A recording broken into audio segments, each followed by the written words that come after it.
Great. Well, welcome everyone to the next in our series of interviews with our amazing members, talking about what they've been up to during the COVID-19 pandemic and how they've managed to keep inclusion going, enhance their inclusion agenda in many cases, and basically continue the agenda of inclusion and diversity in adversity, because it's not an easy time for any of us. My name's Claire Williams. I'm one of the directors at Inclusive Employers, and today I'm really delighted to welcome colleagues from Ordnance Survey. So we have two individuals with us who are completely engaged in the whole D&I agenda, and they're going to share with us some of their best practice over the last couple of months, well, 3 months probably. So I'm going to ask you to introduce yourselves, and maybe Peter, you'd like to start. Yeah, hi Claire, hi Tina. So I'm an HR manager for employee relations with the responsibility for diversity and inclusion in Ordnance Survey. I've been with the company for just over 2 years, coming into year 3. Great. I'm Tina Munden. I'm a manager here at Ordnance Survey, and I'm working with HR and the Time to Change Employers Pledge and supporting wellbeing. Brilliant. Thank you, Peter and Tina. So Inclusive Employers have had a relationship with Ordnance Survey for probably just over a year. I'd say it's an active and a really positive relationship, so I'm really excited to hear what's been going on. I suppose what would be really helpful is just to start us off with a bit of explanation about the role of Ordnance Survey these days. I mean, I was just looking on my shelf here in my office. I've got quite a lot of maps. I love maps. I used to want to be a cartographer, but of course it's not just about maps anymore, is it? No, that's right, Claire. Exactly right. So I think lots of people, that the first word you would come to mind with Ordnance Survey is maps. So yes, we are best and well known as being experts in national mapping for government in GB, but aside from that, and in additional to that, we are leading in geospatial solutions and aiming to be world leaders in geospatial solutions, and expanding that into the international market. And then we have a kind of third arm to the business, which is our consumer team, and they run the national campaign that you might have heard of for Getting Outside. And that links obviously the benefits of getting outside, physical health, to mental health and well-being. Yeah, brilliant. So your core business has real inclusion benefits, basically, Yes. doesn't it? That's yeah, great. Absolutely. So where are you on your inclusion journey, and what does it actually mean in Ordnance Survey? So inclusion means everything to Ordnance Survey. It's got a really nice feeling of inclusion. So engagement scores are high, and I'll talk about that in a little while. Inclusion, the feeling of inclusion is high, but what we know is diversity is still relatively low. So we have high inclusion, low diversity, and obviously what we're aiming for is high inclusion and high diversity. So we've got a number of network support groups throughout the business and inclusion allies, but I think for what we're doing this year particularly is we're trying to embed that within our strategy within Ordnance Survey. And as we are continuing to recruit and to grow, we've recruited 86 roles just in the first quarter so far this year during lockdown. We're hoping that diversity profile will see some significant change in the next 12 months. Fantastic. Okay, that's brilliant. So in terms of what's been happening during the COVID-19 crisis, and one thing that I have to say is during the crisis we've all learnt lessons about how to use Zoom, haven't we? And I'm still learning. So I'm now going to stop sharing my screen so that we can all see each other a bit better. There we are. Yay. Nailed it. So back to the horrors of COVID-19, what have been the main challenges for you and your staff? Well, I think a lot of the challenges are similar to other businesses. So our particular challenges for our business were, first and foremost, to stop our non-essential international travel, because that's a growth area for us, and to ensure employees were back kind of in their country where they're living, so they felt safe, and also to ground our flying team and to bring our surveyors into their homes and stopping them from working outside. Yeah. We were pretty fortunate because we were planning well ahead of lockdown, and in fact we moved the company overnight. I think we were last all in the business on Monday the 16th of March, so we were Yeah. kind of ahead of lockdown. Yeah, you were, So we yeah. moved overnight, brought our surveyors in, and so this for us is our 13th week. We've just introduced safe ways of working and managed to get our surveyors back out to working outside with safe ways of working in PPE, and we've just this week as well brought a selected number of staff back into our headquarters in Southampton. Yeah, I can see. Oh, well, Tina's obviously sitting in an office. I don't think you've got that sign in your living room, Tina, have you? I'm a dedicated employee of OS, but no, not quite that far. Okay, that's brilliant. So obviously this, I mean, being a technology company has really helped, hasn't it, in terms of the transition to home working? Really, and we see that with lots of our members. For some of them, it was very, very easy. For some of them, it presented much greater challenges. But of course, having people dispersed, working separately, it presents all sorts of inclusion challenges. So how are you actually going about promoting inclusion at the moment? So I think what was key for us, we kind of had an advantage maybe over other companies because we're very good on the kind of technical side. So that was pretty much ironed out within the first week of lockdown. But in terms of how we communicated to staff, really right at the outset, we worked on 3 key principles, and those key principles was number 1, family first and keeping safe.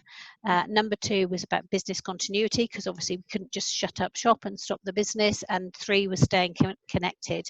And that's been reinforced really from our CEO through our directors in every message that we've given out to our employees. So in those early days we had messaging on a daily basis, and now we've kind of relaxed that to probably a couple of times a week, but a continuous process.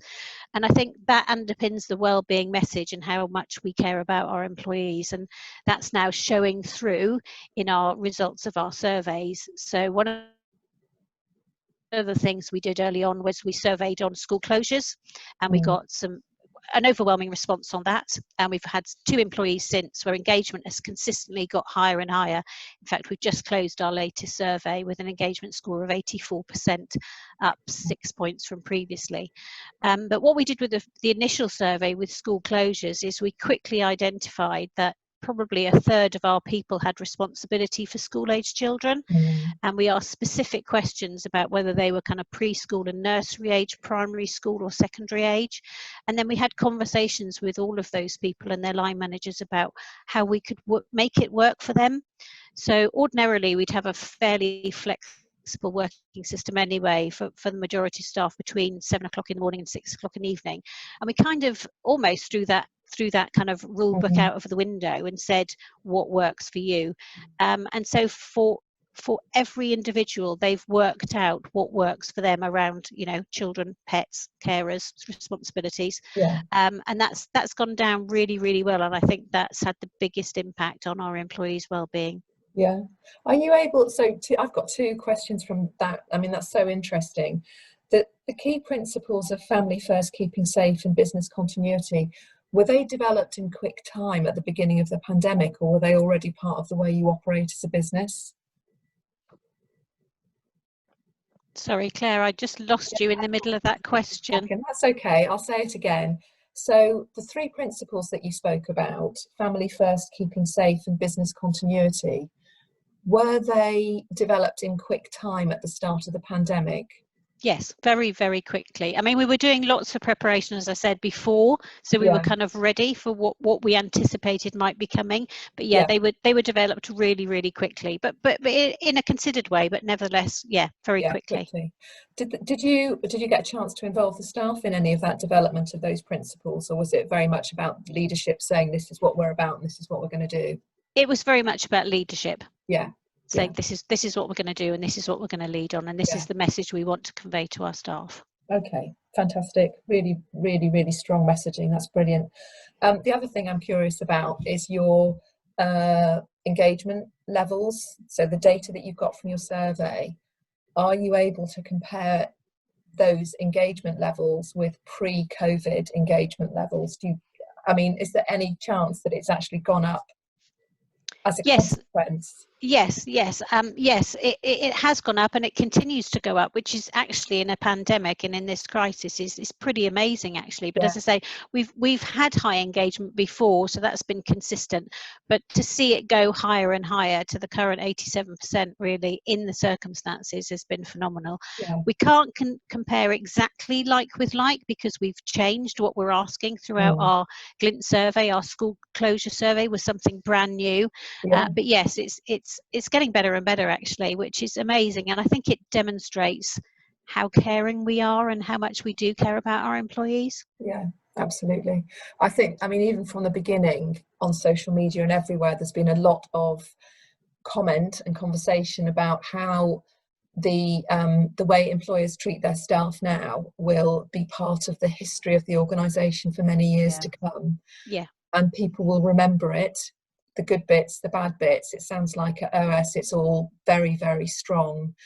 And I think one of the really important bits for me is this connection with values, because we keep saying to employers and our members, if you stick to your values, whatever you said your values were 5 years or 10 years ago, yes, you might need to nuance them a bit, but stick to that core set of values and base your decisions on those values, scrutinize your decisions on those values.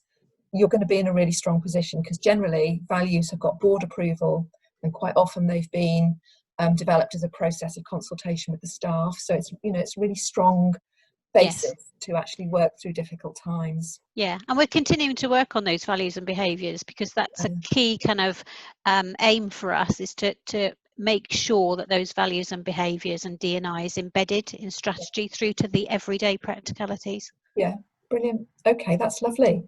Teena, can you tell us about what's going on in relation to the wellbeing agenda? Yeah, I mean, like you say there with Ordnance Survey, and the way the directors have been approaching this situation now is they were all good prepped. We've always lived by our values, and that is demonstrated by the fact that wellbeing has always been on our agenda and high priority for us. Back in April of last year, we actually invited employees to come to wellbeing workshops to describe, you know, what does for them to define wellbeing, what does it mean to them when they're here? And it was to feel balanced, supported and content. And I think we've tried really hard during this time of uncertainty to ensure that our employees are still feeling that way. Based engagement scores are really pleasing to hear, because we have worked really hard at giving the right support and guidance at the right time. Had to try to be creative, obviously, in a virtual world, to put stuff on SharePoint. We've had sort of COVID specific wellbeing guidance and support that's out there that we've been able to share. And sorry, Teena, just tell us what SharePoint is. So SharePoint is our internal comms platform where we're able to upload information and recommendations that people can follow. And alongside that, we also use Yammer, which our internal social media tool. What we've really done is we've sort of leapt back onto and continue to the NHS and Mind's recommendation of the 5 ways to wellbeing. So kind of posting daily ways in which people can try to remain connective and active, take notice, give and keep learning whilst we're all working from home. So just reminding people, you know, look after your well-being. We're so distracted in perhaps dealing with the care for dependents, getting the work done, actually dealing with perhaps symptoms themselves, but actually remembering those 5 ways to well-being as your basic principle to bounce off. Yeah, brilliant. And have you done anything particularly during, I mean, May was Mental Health Awareness Week. Did you manage to keep any of your diversity calendar activities going? Absolutely. It was an opportunity to take a challenge and be creative. Normally here at Explorer House, it would be buzzing with events all week. But no, we did a virtual online campaign, and the engagement on that was really positive and pleasing to see, actually. Obviously the theme this year had moved from sleep to kindness, and we decided not to replace one with the other, but to do both. So we focused on both themes throughout that week. And and what was the feedback from staff? Feedback was really, really good. At that time as well, we also had Solent Mind, our local branch of Mind, come and support us with some workshops. 2 different themes, one on building resilience and the other one specifically on managing and taking control of your mental health during this COVID time. And the feedback we've had from that, everyone was oversubscribed, and we're still looking at perhaps adding more, because they've been really, really valuable and received. I mean, that's amazing. So as we sort of start thinking about, I mean, you're coming out of lockdown, you've got people in your head office. Yeah. Are there any sort of other things that you're needing to think about from a wellbeing perspective as we go into a different phase? It's a huge consideration, isn't it? Because you think actually flattening that peak was what we all wanted to do, because then downward was going to be somehow easy, but actually it's more tricky to navigate the coming down and the coming back. And I think everyone and myself have mixed feelings about being back at the office. I have to say, so proud and so impressed with our directors and the people supporting the steering here, because it's very, very slow, it's very considered, there's no pressure for anyone to come back. And watching the building change from our happy home that we know to see it all now being one-way systems, it's really been fantastic that it doesn't look like a crime scene, it does still look like our office, the signage is on brand, we've got plants, we've got things that just to help people feel just a little bit more anxious. But we've also kept the front of house team, the same front of house team, they've kindly volunteered to come, so when people come back in the building they're seeing familiar faces. To try to, you know, mitigate anyone feeling anxious about that. And I think it's key for kind of me to be here on site as well, and to just be mindful of the fact that not everyone's going to be super happy to be here, and then they've got a place and somewhere to go and talk if they need to. Yeah, brilliant. That sounds great. Okay, so you're thinking about easing the challenge of lockdown, coming back into work. Are there any opportunities that have become apparent for Ordnance Survey in recent weeks, Pete? Yeah, I think there's been many, and just reinforcing what Teena said, what we've done so far is had a very, very slow integration back, because we don't want to bring people back who don't want to be there. And obviously, as I've said, you know, a third of our staff have still got responsibilities for childcare, so we're very mindful of that, and working around that the best way for them. But I think when I think about this pandemic, you know, it's affected all of us, hasn't it? And in fact, everybody across the world. So for us, in terms of how it's affected us, it's actually been quite. Oh, Pete, we've lost you. Quite a great leveler, I think, because it's good for us to see our senior people and for them to see us. Pete, you said a few seconds ago, you said it's actually been quite, and I was like hanging on my seat thinking, what has it been? It's been a great leveler. Sorry, it's been a great leveler, I think. But so we have seen senior people in the organisation, and they have seen us with all sorts of situations. You know, the cat jumps on your lap, or a little girl comes in and says, "Daddy, can you do this for me?" or whatever it is, or you know, there's parcels being delivered at the door. And I think that's been really great, because it's made it so much more visible and apparent about what we're all having to juggle. So that's really enhanced, I think, our human side, really. Yes, we've touched on getting better at technology. We're fortunate that we've had a lot of this technology already, but a lot of us, depending on our jobs, if we're not software engineers, or unless perhaps use it less than we might have done, but we're certainly getting to grips with it now, and it's easier than perhaps I thought it was going to be. But I think it builds a new opportunity now for us to think about these enhanced, flexible ways of working for everybody. Yeah. I mean, I think just picking up on that point, because Peter's frozen again, I think that's been a real learning thing for us all. And really build during this time. We lost you for a second again. I'm just going to say, oh no, sorry. I think that whole thing around flexible working, many of our members, and mainly clients, less likely to be members, you know, they might have had businesses where there's resistance to flexible working and home working, and now it's just like, well, you know, we made it work when we had to. So really, I think it really will shift things forward, I think, in terms of inclusion and diversity, because it just means that more people with carers' responsibilities can work, and so on and so on. Yes, absolutely. Brilliant. Oh, well, it's been really lovely speaking to both of you. Ordnance Survey sounds like such a great place to work. It is. It is. Yeah. And also, Claire, we couldn't do without your support from Inclusive Employers. So thank you. That really helps us on our journey. Yeah, well, it's an absolute pleasure. It's a joy working with you all. So I'm going to say goodbye to everybody. Thank you so much to Teena and Peter for your contributions. Thank you. Thank you. As I say goodbye, thank you both so much. I'm just going to try and share my screen properly again. There we are. Got it. And just to everyone that's watching, if you have got any examples of inclusion in adversity that you would like to share with inclusive employers, and come along and have a chat the way Teena and Peter and I have today, then please just get in touch with us. We'd really love to hear from you. We are all about sharing best practice. So that's how to get in contact with me. But if you're members, you will have an account manager that you can contact anyway. So thanks both of you so much. And Thank you, Claire. Good luck with easing out of lockdown. I'm sure that you've got, you know, the very best opportunities in front of you because you're doing such a great job already. So thanks everyone. Thanks, Claire. Thank you. Bye-bye. Bye. Bye-bye.